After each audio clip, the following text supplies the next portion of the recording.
I thought I'd make a video talking about tumor sizes and give examples of different objects in the real world.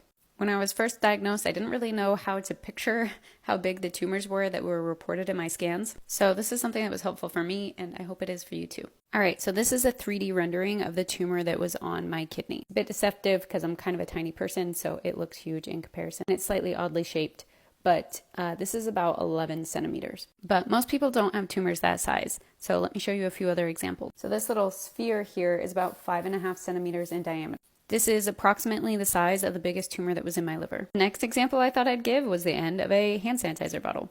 That is just under 2.5 centimeters. So I had about 3 or 4 tumors that ranged from about this size to this size, in between here. And I had a bunch of little tumors, which were about a centimeter or right around there. 1 centimeter is usually the threshold for if something is suspicious or not.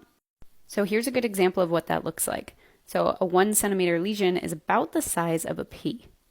Another good example is it's about the size of the end of a AAA battery. The last one I had a pretty hard time finding an example of because it's tiny. So 5 millimeters is about the end of a Q-tip. So like the diameter of the end of a Q-tip. For reference, the spots that we're watching that are left in my liver are smaller than 5 millimeters.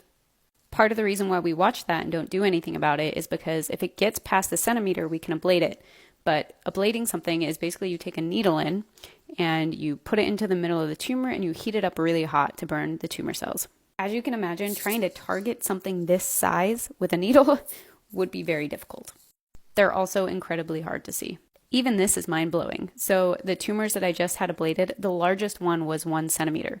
So the size of this pea was the largest tumor I had ablated in my most recent ablations. I've had larger ones. They stuck a needle through my side there to target something this size and 4 other ones that were smaller than this. Man, medical tech is cool. Anyways, I hope that's helpful. These kinds of things really help me put things in perspective. I can't believe a year ago we were targeting tumors this size, and now they're under the size of a pea. If they even grow. Let's hope they don't.